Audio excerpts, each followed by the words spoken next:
Light Yagami is the smartest student in his school and one of the smartest characters to ever appear in an anime. People get confused by Light Yagami's character, thinking that the Death Note made him smart. However, this is not the case. Light Yagami was a genius even before the Death Note was introduced. The Death Note was only a catalyst to introduce Light Yagami's dark nature. So, how can you study to reach Light Yagami's intelligence level? What are the best techniques to use, and how can you apply them? Welcome to the Power Analysis. This is where I break down your favorite anime characters and give you realistic methods on how to become like them. Please consider subscribing if you would enjoy that type of content. I am going to explain 3 steps to study like Light Yagami, the order being the preparation stage, learning stage, and revisiting stage. You must not skip the video and you must not skip any steps. By doing so, you can miss out on crucial information, and you'll just signal to me that you're a weak person, incapable of doing simple things. But what you do is entirely up to you. So, without further ado, here's how to study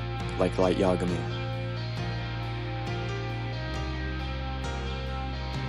Preparation stage.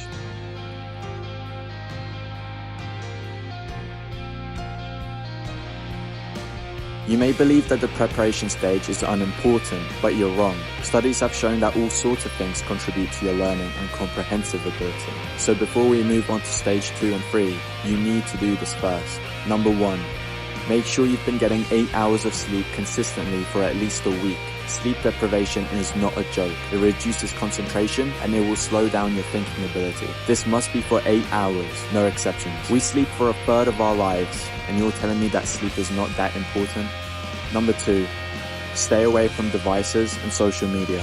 Most people say that they study for 4 hours, but what they really did was check their phones every 10 minutes. Let's be honest, in today's world, we have weak people who can't even concentrate on a book, a 10-minute YouTube video, or even a 30-second video. Society is trying to make us weak, and they've already succeeded. Today's men have the testosterone of a 90-year-old man. We're seeing simps who pay for a woman's OnlyFans because they're too scared to get the real thing. We praise weakness, while strength is looked down upon. And us men are getting too comfortable. So how do we combat this? By rejecting the source. Teens nowadays spend up to 9 hours of screen time a day, and yet no one is batting an eye. Did you know that the creators of these social media apps don't let their children use them?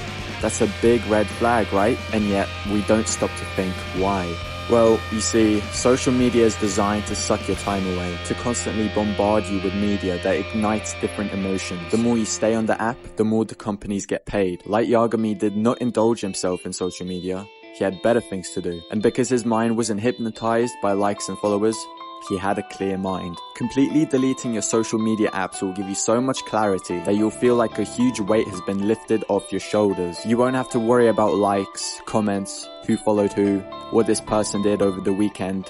Nothing. Once you get rid of social media like Instagram, Snapchat, Twitter, TikTok, and any other media that is designed like a slot machine, you will not only improve your concentration, clarity, and mental health, but you will also regain the most precious resource in the world: time. I'll display 2 methods that you can use: beginner method and the expert method. The beginner method includes not using any devices at all in the first 3 hours of waking up. No news, no music, no videos, no tweets or photos. This will improve your discipline and you will have a fresh mind as soon as you wake up. The expert method includes deleting your social media accounts. Not social media apps, but social media accounts. I think YouTube is an exception, since it is considered to be a search engine, which is useful for studying. What this will allow you to do is break free from the chains of mind control, and you can start thinking for yourself rather than following the herd. Number 3.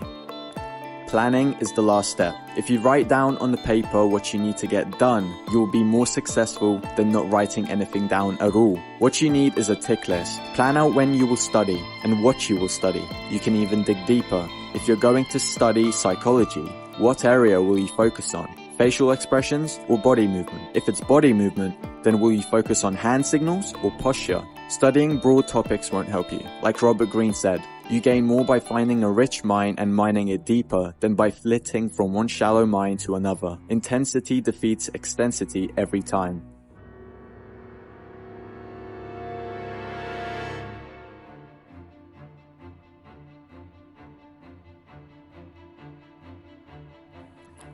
Learning stage.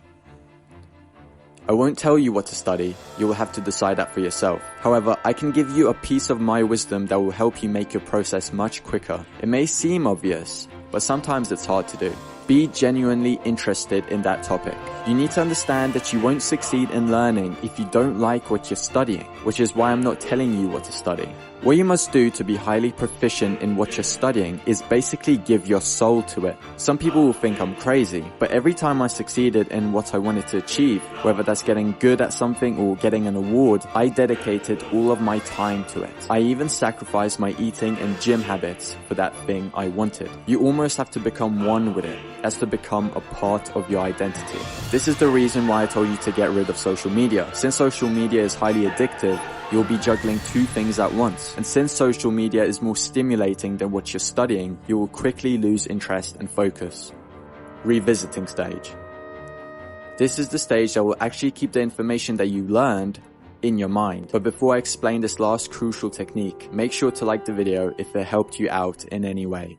I call this the 530 technique. Why is it called that? Because you revisit the same topic 5 times within 30 days. Here's what happens. The first time you learn something, it is said that you only remember 20% of the information. But if you revisit the same topic 8 hours later, you'll remember 40%. The next day, if you revisit it again, you would have remembered 60% of it. I'll drop a graph for you to look at that was shown to me by the Life Skills company. The important information that you can gather from this is that revisiting topics is crucial. Your mind has to be constantly reminded about what you have learned. You basically have to drill it into your head with force, but in a way that is enjoyable. And the way that I find it enjoyable, rather than reading the same book over and over again, is to buy some flashcards and use those. So yeah, I hope you guys enjoyed this video. Please support this channel by hitting the subscribe button, and see you guys in the next video.